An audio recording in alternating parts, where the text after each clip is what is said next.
Let's take a look at one of the critical areas of defensive driving: blind spots.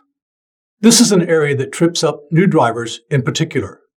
But all of us have scary stories of the time we almost merged into a car we only saw at the last minute, or the car that almost merged into us because we were in their blind spot. It's not only our own blind spots we must take into account, but those of the other vehicles on the road. This especially means large vehicles, like the buses or tractor-trailers. Many drivers mistakenly assume that because the driver of a large vehicle sits twice as high as the drivers of an automobile, that they can see the road better. While those drivers do have a better forward view and bigger mirrors, they still have serious blind spots, where a car can completely disappear from their view. Blind spots for these vehicles will be up to 20 feet in front of their cab, on either side of the trailer, alongside the cab, and up to 200 feet behind the vehicle. Drivers lingering in the blind spots on the sides and in the rear can also hamper a tractor-trailer driver's ability to take evasive action to avoid a dangerous situation. The size and height of these large vehicles creates 4 blind spots, as shown in this illustration. Directly in front of or behind the semi, and on either side of the vehicle, extending further to each side than you might realize. When you're in one of these blind spots, you disappear to the driver. Even when they check their rearview mirror, your vehicle is not visible. There are 2 rules of thumb here. The first is that if you can't see the driver in their mirror, they can't see you. And the second rule of thumb is, the bigger the semi, the bigger their blind spots.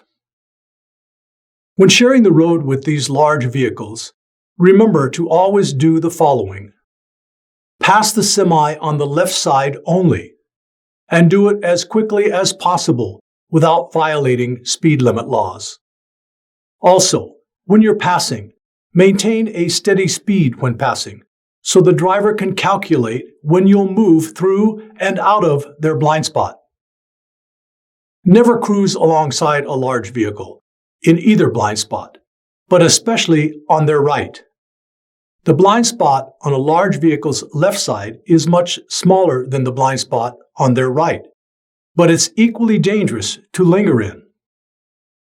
Do not pass these vehicles on the right. If you do, you're in a blind spot for almost the entire length of the vehicle, and essentially invisible to the driver if they decide to move to the right.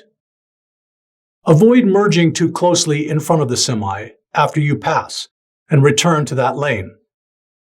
This could force the driver of the large vehicle to brake suddenly, which might result in a loss of control of the big rig.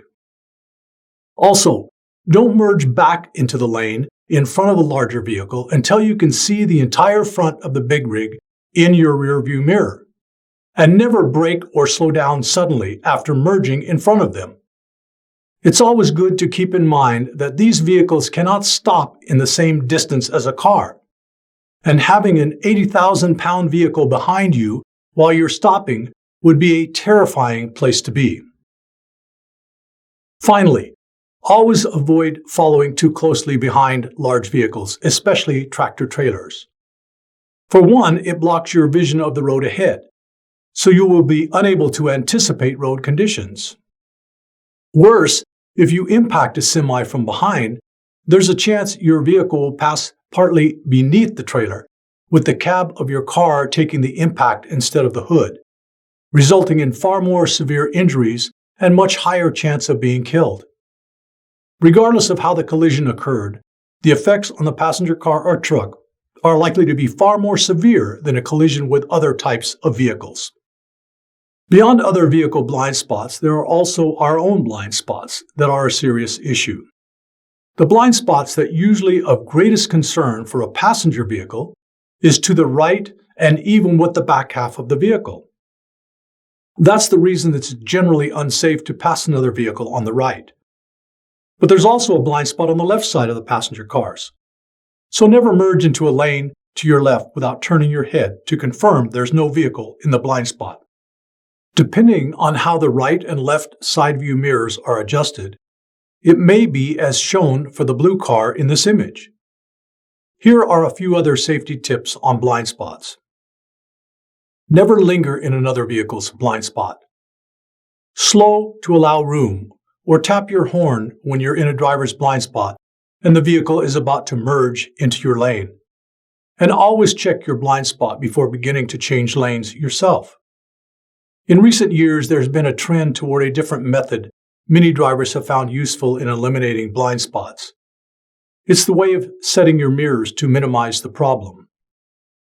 Traditionally, you've been taught to set your outside mirrors so the sides of the car are just visible in them. But doing this is what creates blind spots. And in most vehicles, these blind spots can be large enough to hide a car or motorcycle and present a real danger. This method is called the blind zone glare elimination, or BGE method, and it has several advantages over traditional vehicle mirror settings. When this method is used, you're no longer forced to turn your head to look into blind spots. Instead, you just use a quick glance at your side mirrors and inside mirror. The BGE method also allows you to keep the road ahead in your peripheral vision. Finally, a following car's headlights will no longer shine directly into your eyes through the mirror.